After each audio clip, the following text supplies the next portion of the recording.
Assalamualaikum warahmatullahi wabarakatuh. Bismillah walhamdulillah wassalatu wassalamu ala sayyidina Muhammad ibn Abdillah wa alihi wa sahbihi wa man wala la hawla wa la quwata illa billah ma ba'du ma'asyiral muslimin rahimakumullah.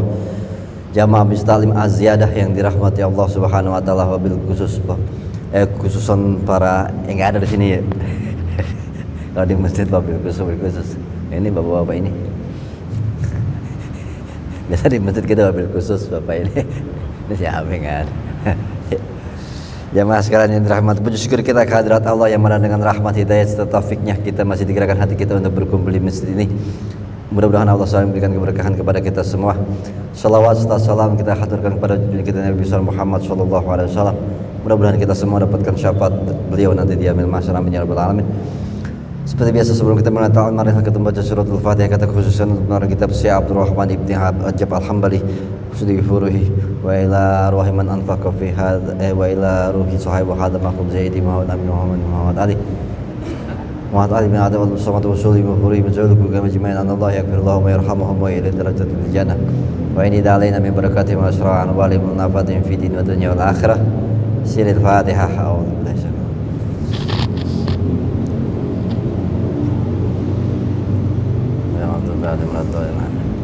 Halaman 71 bait apa paragraf ya? 1 2 3 4 yang keempat. Wa qala Ibnu Ajlan. A'udzubillahi samil alim minasyaitonir rajim. Bismillahirrahmanirrahim. Qala Imam Al-Mu'allif rahimahullah wa nafa'ana bi barakatihi lumi fid darin amin. Rabbi shrah sadri wa yassir li amri wa hlul 'uqdatam min lisani yafqahu qawli. Subhanaka la ilma lana illa ma 'allamtana innaka antal alimul hakim. Wa ma syan khalaqana wa tahrubu baina masadid aqwana la hawla wa la quwata illa billah. Wa qara Ibnu Ajlan la yasluhul amalu illa bisalasin at-taqwalillah wan niyati al-hasanati wal isobati. Ya, jamaah kita lanjut lagi pengajian kita di dalam kitab Jami' Ulumul Hikam, masih di hadis pertama tentang niat. Ya, kita lanjutin perkataan seorang Imam Ibnu Ajlan. Beliau mengatakan la yasluhu al-amalu, tidaklah baik suatu amal kecuali dengan 3 perkara. Pertama, takwa hanya kepada Allah. Kedua, niat yang baik. Ketiga, wal isobah, ini ya sunnah Rasul, sesuai dengan ajaran Rasulullah. Itu ya, sesuatu yang sudah disyariatkan oleh Nabi kita Muhammad. Kalau nggak sesuai syariat, walaupun niatnya baik, takut sama Allah nggak bakal bisa juga. Jadi mesti takwa kepada Allah, mesti niatnya bagus, dan mesti sesuai sunnah Rasul. Wa qala al-Fudail ibnu Iyad, ya, innama yuridullahu azza wa jalla minkan niyataka wa iradataka. Sama aja sebenarnya. Sesungguhnya Allah menginginkan apa-apa yang dari kamu itu hanyalah niat kamu dan keinginan kamu, ya, hasrat, keinginan, dan niat, ya, itu mesti panjang lagi itu pemahaman. Wa an Yusufah ibnu Asbatin qala itharullahi azza wa jalla afdalu min al-qatli fi sabilihi. Ya, mengutamakan Allah itu azza wa jalla lebih utama ketimbang terbunuh di dalam medan perang. Ya, maksudnya mengutamakan Allah nih, tidak mensekutukan Allah dengan apapun itu lebih mulia ketimbang terbunuh di medan perang tapi niatnya nggak bagus, begitu. Jadi kemusyrikan itu nggak bagus lah, maksudnya tidak mensekutukan Allah, mentauhidkan Allah tapi dia nggak perang, itu belum lebih baik ketimbang dia perang tapi hatinya penuh dengan keinginan dunia, terus mati dalam medan perang. Lebih baik dia punya keinginan dunia atau pengen dihormatin, pengen dimuliain, terus dia mati dalam perang, tidak lebih mulia ketimbang mendingan dia nggak ikut perang tapi tidak mensekutukan Allah. Ya, lebih baik nggak perang tapi nggak sekutuin Allah, nggak riak, nggak bangga diri, ketimbang perang terus mati dia benar perang tetapi penuh dengan keriaan. Kharaja dzalika kullahu Ibnu Abi Dunya fi kitabi Al-Ikhlas wan Niyatu. Itu semua dikeluarkan dalam kitabnya Abi Dunya, di kitab Ikhlas dan Niat. Waruya fihi bi isnadin munqati'in, dan juga diriwayatkan di dalam kitab itu sanadnya terputus dari Umar ibn Khattab, dari Umar radhiyallahu anhu, qala afdalul a'mali ada'u ma faradallahu azza wa jalla. Sebagus-bagus perbuatan adalah menjalankan apa-apa yang diperintahin Allah, apa-apa yang difarduin Allah. Jadi sebaik-baik kerjaan apa? Sholat 5 waktu gitu.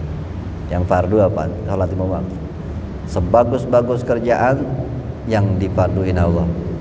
Jadi makanya bukan ngajarin nggak benar. Kalau kita nggak benar gimana pun, sholat jangan pernah tinggal. Ya. Misalnya dalam keadaan lagi kurang bener lah gitu, mabuk, ya tungguin sadar terus mandi wajib, bayang. Ya jangan sampai maksiat juga, sholat ditinggal juga. Ini udah hancur-hancuran kalau begitu. Kadang kan kita mikirnya gue lagi nggak bener, gue asmain dulu. Nah, dua kali berat itu namanya. Ya sudah maksiat, sholat juga nggak. Makanya gimana caranya kita nggak lagi rusak atau apa? Jangan pernah tinggalin sholat. Ya, sholat 5 waktu itu. Karena itu ada suatu pemahaman dari orang-orang fikih, meninggalkan perintahnya jauh lebih berat ancamannya ketimbang menjalankan larangannya. Ya, kita ngerjain yang dilarang kan dosa, tetapi lebih berat melanggar yang diperintahin. Apaan yang diperintahin Allah? Sembahyang 5 waktu itu perintah, berzina itu larangan. Ya, mengerjakan larangannya berzina, ya tidak lebih berat ketimbang ya nggak sholat. Jadi beratan nggak sholat ketimbang berzina. Karena apa? Meninggalkan perintahnya jauh lebih berat. Makanya kalau gimana pun kita lagi kurang baik, kurang benar, sholat jangan pernah tinggal. Karena itu lebih berat daripada mengerjakan maksiat. Karena perintah ini jangan sampai ditinggalin yang fardu-fardu. Sholat, puasa Ramadan. Ya. Karena itu perintah, karena itu hukumnya sangat lebih berat ketimbang menjalankan atau melanggar sesuatu yang dilarang. Itu makanya saya sering saranin teman-teman dulu gitu, ya nggak bener gimana, sembahyang jangan tinggal dah gitu. Yang penting sembahyang jangan tinggal. Gitu. Insya Allah dengan sembahyang kita yang nggak tinggal, nggak benernya kita berubah jadi hidayah dari karena kita nggak pernah tinggalin sembahyang. Gitu. Ya itu yang dikatakan Umar bin Khattab di sini adalah pekerjaan yang paling mulia adalah menjalankan perintah, menjalankan apa yang difardukan Allah. Lalu wal wara'u amma haramallahu azza wa jalla. Yang kedua, pekerjaan yang mulia juga adalah wara'. Wara' ngerti ya? Wara' secara definisi orang-orang fikih, wara' itu meninggalkan yang haram, menjauhkan semua yang haram, baik dari materi, cara carinya, bentuk barang, menjauhi yang haram. Itu adalah fardu sebenarnya juga sama. Itu kerjaan yang mulia tuh. Ya, wasidqun niyah. Nah, ini juga pekerjaan yang mulia yang ketiga adalah tulus dalam niat. Tulus apa sih? Bima indallahi azza wa jalla. Dari apa-apa yang cuma mencari keridhaan Allah. Tulus untuk Allah doang. Ya ingat ya, kalau yang dibilang ikhlas itu bukan berarti nggak meminta sesuatu. Kalau ikhlas bukan diartikan tidak mengharap apa-apa. Itu bukan ikhlas itu. Ya. Kenapa? Ikhlas itu artinya kan khalasa yakhlusu, ikhlas. Ya, udah pernah dibahas ya di tafsir ya kemarin. Artinya bersih, murni. Jadi ikhlas itu adalah memurnikan hanya buat Allah, bukan nggak buat siapa-siapa. Kalau nggak buat siapa-siapa berarti nggak buat Allah juga dong. Ya. Jadi yang dibilang ikhlas itu hanya meniatkan untuk cari ridha Allah. Dan mencari ridha Allah kan ada maksud. Jadi makanya definisi ikhlas itu bukan tidak mengharap apa-apa. Gitu. Ya. Maksudnya ikhlas ada memurnikan niat hanya mengharap ridha Allah. Ada harapan. Ikhlas itu juga berharap Allah memasukkannya ke surga, berharap dapat ridhonya Allah. Jadi berharap melakukannya untuk Allah. Makanya memurnikan niat hanya untuk Allah. Yang gak ikhlas dikatakan adalah ada niat-niat keinginan dunia. Nah itu. Ya. Jadi ikhlas itu bukan berarti gak ada keinginan apapun. Dan gak mungkin. Ya. Gak mungkin kita tidak melakukan sesuatu, tidak menginginkan apaan, tidak mengharap apapun. Ya. Karena semua nabi aja ya mengatakan ya apa namanya, tidaklah aku meminta balasan illa ala rabbul alamin. Apa nih awalnya? Ada setiap mata surat apa ya? Surat Nabi apa ya? Itu surat di situ setiap nabi ngomongnya selalu begitu kepada umatnya. Tidaklah aku meminta ganjaran kecuali dari Allah Subhanahu wa taala. Ya, berarti kan tetap minta, tetap berharap, tapi berharapnya cuma sama Allah. Ya, itu. Apa ya itu apa ya? Hah? Illa ajra illa ala rabbul alamin begitu. La nas'aluka ya, la nas'aluka alhamdulillah dikasih ingat Allah. La nas'aluka ya rizqa ya illa ala rabbul alamin. La nas'aluka ajran ya. Illa ala rabbil alamin. Dia tidak minta balasan, tidak minta upah kecuali dari Allah Subhanahu wa taala. Ngarepnya dari Allah, tetap ngarep kan. Jadi yang ikhlas bukan berarti nggak ngarep apa-apa. Ya makanya arti ikhlas itu memurnikan niat, bukan yang nggak ada niat, memurnikan hanya buat Allah. Gitu. Ya. Ini makna sidqun niyah, itu ketulusan niat. Ya, ketulusan hanya untuk Allah gitu. Ya. Hanya untuk memberikan sesuatu atas nama Allah, biar Allah yang akan balasnya di akhirat nanti. Di dunia pun ya terserah Allah begitu. Tapi menyerahkan kepada Allah. Walaupun Imam Ghazali mengatakan di dalam kitab Ihya'nya, kalau orang niat melakukan suatu ritual ataupun bacaan-bacaan Quran, misalnya baca waqiah, semoga Allah memberikan rezeki di dunia, Imam Ghazali mengatakan itu termasuk masih ikhlas, karena wirid yang dibaca, ayat-ayat yang dibaca diniatkan untuk Allah, agar Allah memberi rezeki di dunia.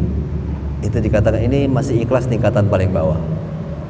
Ya, kenapa? Dia memintanya sama Allah. Begitu. Enggak meminta kepada manusia. Ya, melakukan ibadah itu meminta kepada Allah. Melakukannya untuk minta kepada Allah. Walaupun yang diminta adalah urusan dunia. Imam Ghazali mengatakan ini masih termasuk ikhlas, tapi ikhlas yang paling bawah. Gitu. Ya. Itu banyak juga yang mampunya sampai situ doang, emang begitu gitu. Kadang sholat duha gitu, emang minta rezeki gitu. Kadang ya nggak apa-apa, itu masih ikhlas karena sholatnya buat Allah. Gitu. Mintanya sama Allah, walaupun yang diminta adalah urusan dunia. Makanya Ghazali masih memasukkan itu dalam kategori ikhlas. Gitu. Ya. Walau wabihadza ya yu'lamu, makna dengan ini semua dipahami bahwa makna maruwiya anil imami Ahmad, apa yang diriwayatkan dari Imam Ahmad, anna usulal Islam, beliau pernah mengatakan bahwa pokok dasar Islam, pondasi ajaran agama Islam, salah satu ahadisa, ada berapa? 3 pondasi hadis untuk dasar ajaran agama Islam. Hadis pertama adalah hadisu al-a'malu bin niyati, amal dengan niat tuh. Hadis yang pertama inama amal bin niat, itu pondasi pertama dari agama Islam ini. Wa hadisu, dan pondasi yang kedua dari ajaran agama yang pokok dasar agama Islam adalah hadis man ahdasa fi amrina ma laisa minhu bahwa raddun, siapa yang ngomong bukan dariku tapi ngaku-ngakunya dariku, kata Nabi, maka dia tertolak. Ya, ini nanti di hadis keberapa ada dibahas. Yang ketiga wal hadisu al halalu bayyinun wal haramu bayyinun, ini juga nanti dijelasin. Itu. Ini semua hadis-hadis yang akan ada di dalam. Ya, yang halal udah jelas, yang haram udah jelas. Fa inna, itu tiga hadis ini menjadi pokok dasar ajaran agama Islam.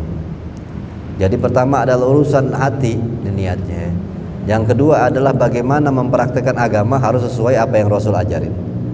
Dan ketiga kita harus jalanin yang halal, yang haram kita harus bisa bedain. Gitu. Itu agama, pondasinya itu dong.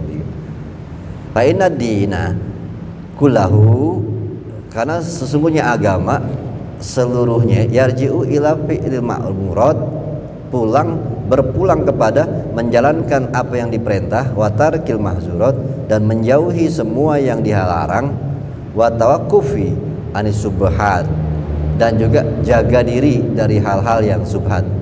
Nah, ini nanti mungkin akan kita bahas di tentang al-halalu bayyinun wa haramun bayyinun di hadis itu.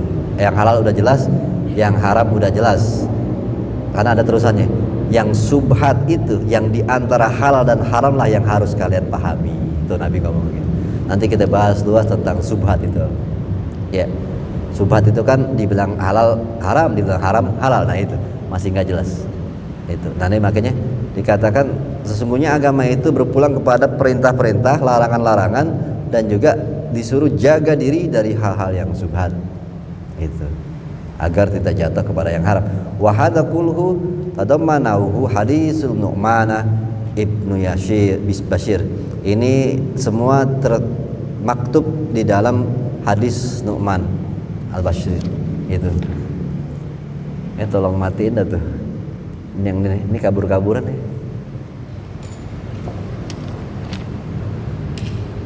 Jangan lampunya.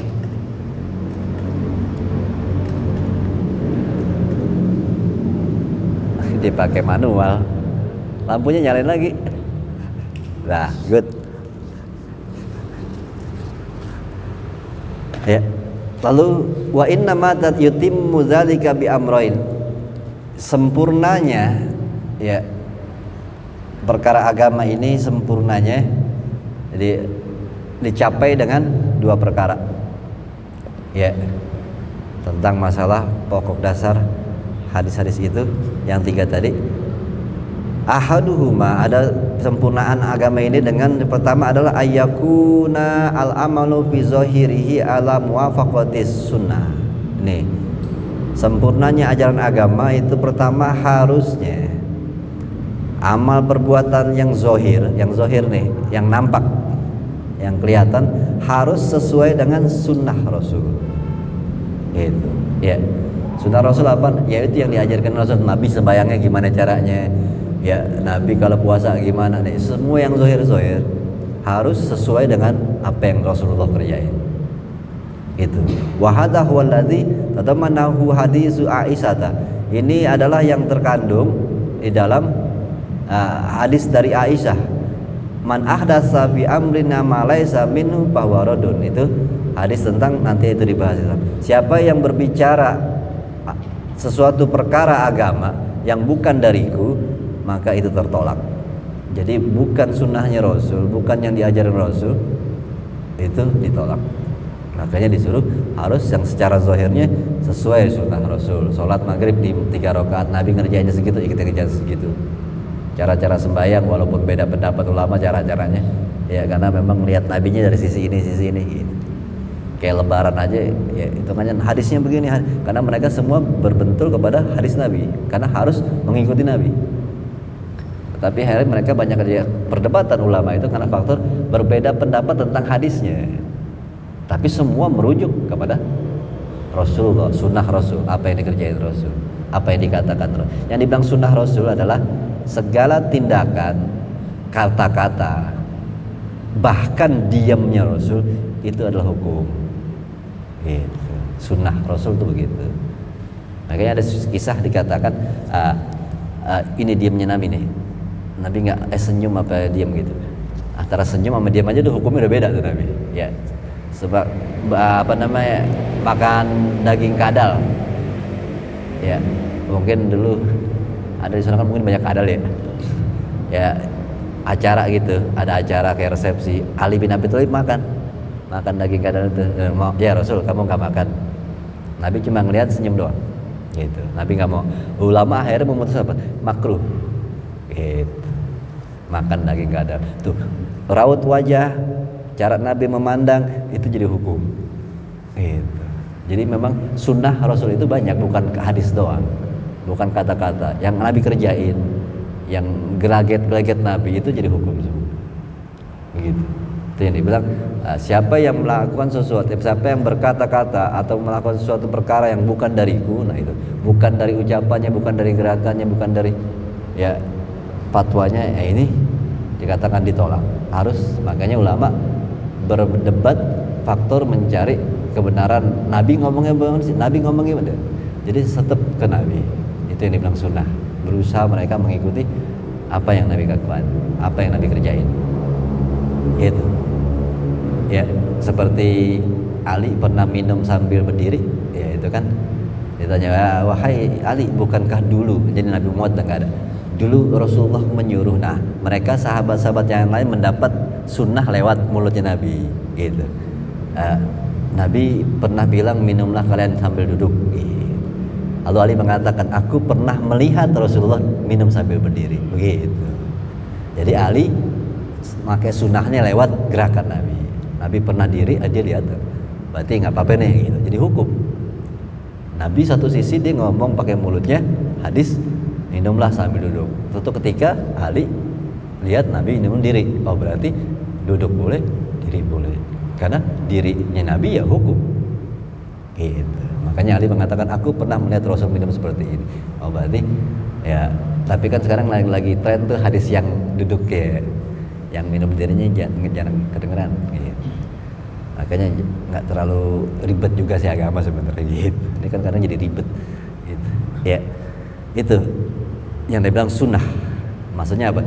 Mengikuti apa yang Nabi omongin, mengikuti apa yang Nabi kerjain. Itu secara zahir. Agama itu sempurnanya. Secara zahir harus ngikutin Nabi. Ya, makanya daripada sering ribut zahir-zahirnya. Ada yang bilang zahir Nabi begini pakaiannya, zahirnya begini loh. Ini mah kalau begini nih banyak berantem nih. Kalau yang pertama nih, ya kesempurnaan agama di urusan zahir harus sesuai dengan sunnah Rasul.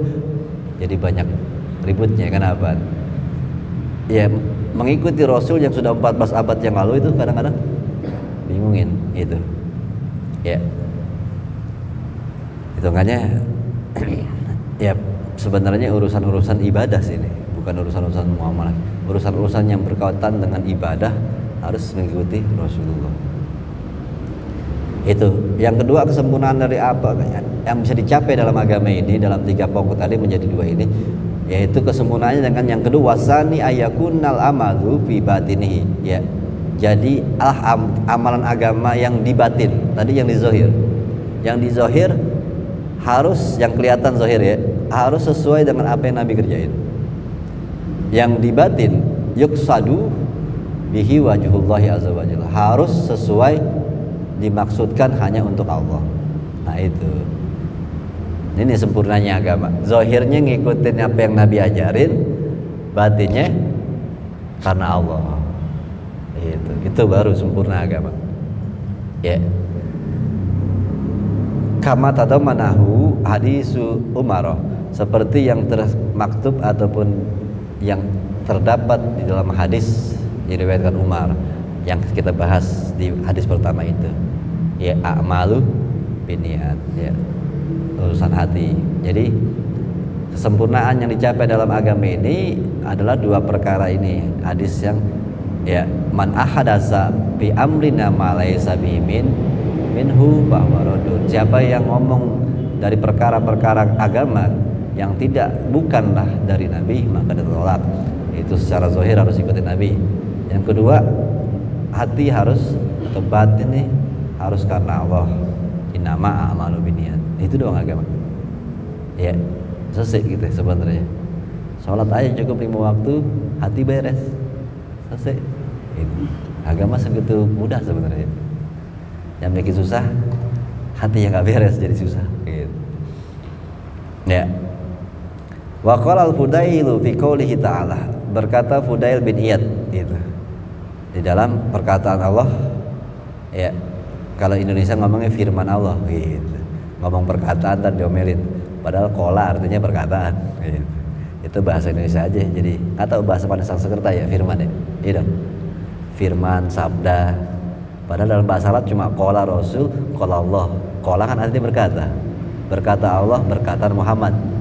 Nah ini kalau di Indonesia diomelin tuh, jangan ngomong berkata Allah berfirman. Nah orang Arab ngomongnya qala gitu. Ini firman karena bahasa ya kayaknya lebih baik gitu. Sabda itu kan bahasa Sanskerta. Gitu. Ya kalau bahasa tetap aja berkata. Gitu. Berkata Nabi Muhammad SAW, jangan ngomong berkata, Nabi Muhammad bersabda. Gitu. Ya. Padahal itu kan bahasa Sanskerta. Ya, jadi ini biar jangan salah paham gitu nih. Harus lebih agak cerdas, agama jangan terlalu ya terbodohkan gitu ya. Itu cuma masalah bahasa doang. Ya. Kalau bahasa Arab kan cuma ada huwa, ya. Huwa tuh artinya dia. Beliau bahasa Arabnya apa beliau? Nggak ada tuh. Di Indonesia tuh ada dia, ada beliau. Kalau dia itu kurang sopan, kalau beliau agak sopan. Begitu, cuma karena bahasa Indonesia aja. Di bahasa Arab tuh huwa doang. Ya, huwa artinya dia. Beliau nggak ada bahasa Arabnya. Gitu. Itu cuma permasalahan di bahasa, jadi jangan jadi berantem begitu doang gitu. Ya. Urusan-urusan begitu. Ya. Nih, qala al-Fudailu fi qoulihi ta'ala. Berkata Fudail di dalam perkataannya Allah Subhanahu wa taala, perkataan juga. Linabluwakum ayyukum ahsanu amala. Ini awal ayatnya gimana? Surat apa? Al-Mulk ayat 2. Apaan ayat awalnya? Linabluwakum ayyukum ahsanu amala. Inna ja'alna ma'ala ardi zinatallaha linabluwakum ayyukum ahsanu amala. Inna ja'alna ma'al ardi. Sesungguhnya kami ciptakan apa-apa yang ada di bumi ini berupa kenikmatan-kenikmatan, kesenangan-kesenangan, cuma buat nguji siapa yang paling baik amal perbuatannya. Gitu. Nah kalau di sini diartikan sesungguhnya kami jadikan inna ja'alna ma'al ardi zinatallaha. Nah ininya nggak disebut saja nih. Ya cari diri deh, sendiri dah. Awal ayatnya nggak disebut. Ya inna ja'alna ma'al ardi zinatallaha. Kemudian kami jadikan apa-apa yang di atas bumi penuh perhiasan. Bumi kami hias dengan apa? Pohon yang keren, ya. Apalagi sekarang ada emas, berlian, sungai, terus ada lagi berupa duit dibikin tuh ya. Mobil mewah, motor, cewek mewah gitu. Ya, itu hiasan di dunia. Ya. Apaan? Di sini diartikan linabluwakum. Kami jadikan itu cuma buat nguji kalian semua. Siapa yang paling ikhlas dan paling benar? Tuh beliau ngartinya, kata Fudail bin Iyad artinya itu. Qala akhlasuhu wa aswabuhu. Siapa yang paling ikhlas dan siapa yang paling benar. Gitu. Kalau arti yang saya dapat dari tafsir lain itu, sesungguhnya kami jadikan dunia ini penuh dengan perhiasan ya. Semua tadi itu yang montok, yang apa, yang setengah matang gitu. Ya, itu semua kami jadikan cuma buat menguji siapa di antara kalian yang paling gak mau. Berarti jadi Allah suguhin kenikmatan dunia itu untuk lihat siapa yang paling gak mau. Itu yang dipilih. Siapa yang paling gak suka. Bayangin, sulit ya. Ini yang dibilang kelas para wali, yang mana mereka sudah menghilangkan kecintaan dunia. Karena dunia itu memang diciptakan begitu nikmatnya, cuma buat nguji siapa yang paling gak mau. Nah kalau kita gak mau, kenapa harus diujukin? Ya itulah Allah lagi nguji kita. Kenapa ditampilin di depan kita begitu banyak kenikmatan kalau kita disuruh jangan lo ambil? Karena Allah lagi memuji. Bisa nggak semua ini kenikmatan dunia dikasih di depan muka, tapi ente bilang saya enggak? Itu ganjaran saya di akhirat, begitu bisa nggak? Kalau bilang gitu dong, saya enggak nikah enggak, gitu. Di akhirat aja, gitu. Itu kalau di tafsir yang lain ada yang lupa saya, tafsir Kabir apa? Apa Mafatihul Ghaib itu. Kalau di sini Fudail bin Iyad mengartikannya untuk menguji kalian siapa yang paling ikhlas dan paling benar amal perbuatannya. Gitu. Waqalah, dan dia juga mengatakan innal amala idza kana khalisan, sesungguhnya amal perbuatan itu dari bahasa Indonesia ya, amal soalnya bahasa Arab nih. Sesungguhnya perbuatan jikalau adalah perbuatan itu ikhlas, walam yakun sawaban, tetapi nggak benar ini nggak sesuai sunnah Rasul. Ya, ikhlas banget sholat tapi maghrib 2 rakaat. Nah ini kan udah nggak sesuai, nggak benar. Sholatnya ikhlas, hatinya dibilang sesungguhnya siapa orang yang sholatnya ikhlas karena Allah, redha Allah, mencintai Allah, sholat maghrib, tetapi dia sholatnya 2 rakaat, nggak benar, nggak sesuai sunnah Rasul. Lam yukbal, nggak diterima, nggak diterima sholatnya padahal ikhlas. Dan juga wa idza kana shawaba, jikalau di sholatnya benar-benar 3 rakaat maghrib, rukun syaratnya semua, wudunya udah beres semua, sampai siwak-siwaknya dipakai begitu, semuanya udah beres, sampai pakaian sangat-sangat rapih, bener lah pokoknya urusan sunnahnya, fikihnya sangat sempurna. Walam yakun khalisan, tapi nggak karena Allah, la yukbal, sama nggak diterima juga. Jadi ini kiri kanan nih, nggak diterima. Niat benar, kerjaannya nggak benar, nggak diterima. Kerjaannya benar, niatnya nggak benar, tetap sama nggak diterima. Hatta yakuna khalisan sawaban, sampai dia bisa ikhlas juga, benar juga kerjaannya. Nah kita akhirnya kan harus belajar dua-duanya, belajar fikih untuk mengerjakan sholat kita biar benar. Habis itu kita disuruh belajar tasawuf biar hati kita benar tuh. Makanya ini paket fikih dan tasawuf itu harus dijalan dua-duanya. Gak bisa orang bilang udah belajar fikih terus tasawuf tinggian, ini templang. Mau kemana? Kok dari fikih terus habis itu nggak belajar tasawuf? Ini kan templang. Kata jangan belajar tasawuf ketinggian. Nah berarti kan benar terus tapi nggak pernah sampai ikhlas, jadi nggak diterima-terima juga. Ini paket gitu. Yang namanya cara sembahyang, cara sholat, semuanya yang diajarkan Rasul, yang sampai kepada ulama-ulama kita, ada Imam Syafi'i misalnya yang kita pakai. Nah itu cara yang benarnya. Nah hatinya harus kita belajar juga. Ada kitab yang dikatakan diakui dalam pemahaman tasawufnya, masalah ikhlas, Ghazali. Pelajari juga kita Imam Ghazali. Jadi kitab Imam Syafi'i dan Imam Ghazali ini harus dipadukan untuk jalanin dua-duanya biar kita jadi ikhlas dan benar. Gitu. Kalau sawaban sih yang benar kadang-kadang nggak lama sih belajarnya ya. Fikih itu paling fikih wudu doang gitu.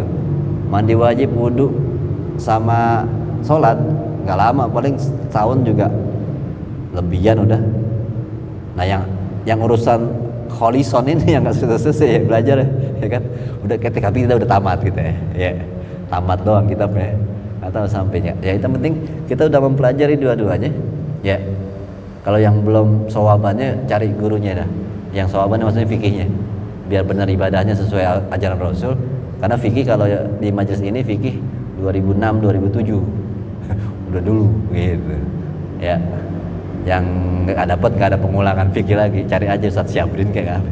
Tapi di rumah malam Selasa dibuka lagi malam Selasa itu habis tafsir ada sedikit fikih tapi lebih ke adab Marokil Ubudiyah tentang Imam Ghazali yang ngarang tentang adab-adab sholat gitu. Ada adab wudu, adab tapi nanti dijelasin juga fikihnya gitu.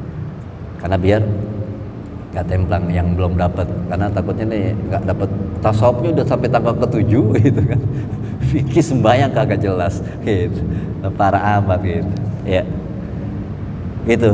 ini yang dibilang, bayangin tuh, ini nggak bisa, ini kayak sendal kanan sendal kiri, ya nggak bisa satu doang. Benar mesti, ikhlas mesti. Jadi nggak bisa satu doang. Tuh, yang dibilang tadi, ikhlas doang nggak benar ditolak, nggak diterima. Benar doang nggak ikhlas nggak diterima. Itu. Ini kita nggak bisa ngeles sudah begini emang. Qala wal hasilu, ya beliau mengatakan lagi, dan hasilnya wal khalisu idza kana lillahi azza wa jalla wa sawabu idza kana ala sunnah. Khalis itu, ikhlas itu jikalau hanya untuk Allah ibadah itu. Yang shawab benar itu maksudnya adalah jikalau kana ala sunnah, sesuai dengan ajaran Rasulullah. Itu. Ya. Itu pahamin ya. Dan kita harus benar-benar telengin lagi tentang shawabnya nih. Shawab itu benar caranya. Gak usah banyak-banyak, satu aja ikutin, jangan dipuyeng-puyengin. Kalau Imam Syafi'i udah itu aja, ajarannya dari mana. Kalau mau nyari cara-cara yang dipakai Imam Ghazali dengan fikih Syafi'i, beliau kan masih megang Imam Syafi'i gitu. Ya udah ikutin itu aja, jangan pakai ntar aku tuh begini capek gitu. Fikih boleh aja yang mana pakai, mau Imam Syafi'i mau, cuma kalau kita mau pakai atu aja, jangan semuanya diaduk-aduk. Ya kalau mau tahu boleh tahu banyak, tapi kalau mau jalanin atu, nah udah mendingan belajarin atu aja, begitu. Ya, dan itu punya cuma cara doang. Cara mobil mau ke gunung ada 4 mobil, lo mau naik yang mana sama aja, tapi jangan naik semuanya, kagak bisa gitu. Ya kan, atu aja udah, sapi aja udah. Caranya begitu, udah begitu aja. Yang penting pakem, yang penting benar. Karena semuanya meyakini mereka dapat dari Rasulullah. Gitu. Mazhab.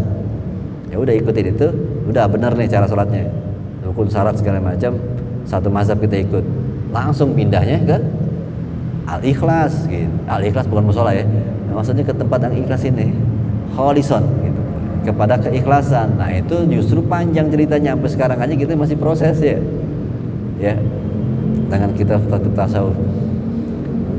Waqad dalla, lanjutnya waqad dalla ala hadzal ladzi qala al-Fudail qaulullah ta'ala wa jalla. Dan sesungguhnya telah menunjukkan atas apa yang diomongin oleh Fudail bin Iyad ini, ya sesuai dengan firman Allah, apaan? Man kana yurju liqa rabbih falyamal amalan sholihan wa la yusyrik bi ibadati rabbih. Ahada surat Al-Kahfi ayat terakhir. Ini salah satu cerita, dikatakan ada yang mengatakan riwayat turunnya karena sahabat-sahabat sering nanya Nabi, ya Rasulullah saya sudah sholat duha begini. Ada lagi datang, ya Rasulullah saya sudah sholat tahajud. Ini lagi mukanya merah gitu. Umar marah tuh. Maksudnya apa? Saya cuma ngajarin cara ibadah kepada Allah, setelah itu urusan lo sama Allah, ngapain lapor ke gue? Itu maksudnya Nabi. Makanya turun ayat ini. Man kana yarju liqa rabbih, siapa yang ingin bertemu dengan Tuhannya, maka lakukan amalan yang baik, jangan menyekutukan amalan ibadah itu dengan seseorang. Ya, maksudnya nggak perlu harus laporan sama Nabi. Ya. Kayak sini saya misalnya ngajar, udah coba dah tahajud gitu, 2 rakaat bacain ini, coba dah seminggu dulu. Pasti kerjain seminggu, ngomong, Ustaz, saya udahan semalam tuh ngejain seminggu, mau ngapain lapor ke saya? Urusan ibadah itu ke Allah, saya cuma ngajarin. Itu Nabi begitu. Nabi cuma ngajarin cara ibadah Allah begini. Udah ngejain, ngapain lapor ke saya? Jangan jadikan saya sebagai sekutu Allah untuk ya riya. Itu. Ini dah ngomongin masalah bab ikhlas ya. Ya kita sering dengar kata man yarju itu, siapa yang man yarju liqa rabbih, pengen ketemu Allah, amalannya yang baik-baik, amalan sholihan tuh. Man kana yarju liqa rabbih, siapa yang ingin melakukan amalan yang ingin bertemu dengan Tuhannya. Maksudnya kalau bertemu Tuhan berarti surga. Kalau neraka nggak ketemu Allah gitu. Jadi kalau kita pengen ketemu Allah berarti surga, karena Allah akan menjamu ataupun menemui orang-orang di surga, disapa Nah di neraka berarti nggak pernah ketemu Allah. Makanya kalau kita nggak ketemu Allah berarti neraka. Gitu. Jadi makanya dikatakan siapa yang berharap untuk bisa berjumpa dengan Allah masuk surga berarti. Maka lakukanlah amal perbuatan amalan solihan. Nah amalan solihan berarti amalan sawaban deh masuk. Amal yang benar, yang sesuai ajaran Rasul. Wala yusyrik bi ibadati rabbih ahadan, berarti janganlah menyekutukan dalam ibadahmu dengan seseorang pun, maksudnya kholisan, ikhlas. Itu. Ini ayat langsung dua-duanya dimasukin. Enggak bisa satu doang. Ya Allah enggak ngomong man kana yarju lika rabbih wala yusyrik bi ibadati rabbih ahadan. Fal ya'mal amalan gitu. Enggak ngomong begitu. Solihannya enggak dihilang itu. Misalnya man kana yarju lika rabbih. Siapa yang ingin berjumpa dengan Tuhannya, fal ya'mal amalan wala yusyrik bi ibadati rabbih ahadan. Maka lakukanlah amalan, perbuatan dan jangan menyekutukan. Ya. Amalan doang enggak cukup, amalan yang baik. Amalan solihan. Allah tambahin solihan. Bukan amalan doang. Makanya walaupun wala yusyrik bi ibadati rabbih ada enggak musyrik, tetapi amalannya enggak baik, enggak bisa. Karena dia tulis Allah ngomongnya amalan solihan. Bukan amalan doang. Ya. Jadi mesti shawab, amalnya benar sesuai ajaran Rasul dan juga nggak boleh nyekutuin Allah atau riya. Itu. Wa qala ba'du arifin innama tafaddalu bil iradat walam yatafaddalu bisaumi wassalah. Ini terakhir itu apa maksudnya? Berkata sebagian orang-orang arif, ya sesungguhnya apa-apa yang mereka berbeda-beda tingkatannya itu adalah di keinginan, bukan mereka berbeda-beda atau saling lebih utama di dalam puasa atau sholat. Ya, maksudnya nanti di bawahnya itu jelasin. Maksudnya orang itu sesungguhnya perbedaan tingkatan derajatnya itu kemuliaannya bukan di sholatnya atau puasanya. Oh dia sholatnya banyakan, oh dia puasanya banyakan. Bukan itu perbedaan tingkatan di akhirat. Perbedaannya adalah di niat mereka. Oh dia niatnya cakep, dia kurang cakep gitu. Jadi kita lebih niatnya orang tuh sembahyangnya kuat tuh hebat. Jadi zohir yang kita hitung ya. Sebenarnya kemuliaan orang tuh bukan mana zohirnya banyak, tapi niatnya. Perbedaan orang tingkatannya mulia apa enggak tergantung niatnya yang bagusan yang mana, bukan yang banyakan yang mana ibadahnya. Ini yang harus kita renungin lagi. Sampai sini aja. Insyaallah ada manfaatnya di hadratin Nabi. Bismillahirrahmanirrahim. Fatihah. A'udzubillahi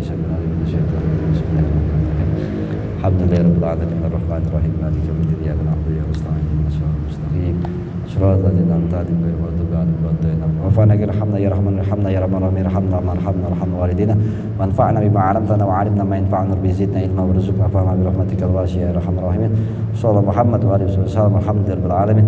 Assalamualaikum warahmatullahi wabarakatuh.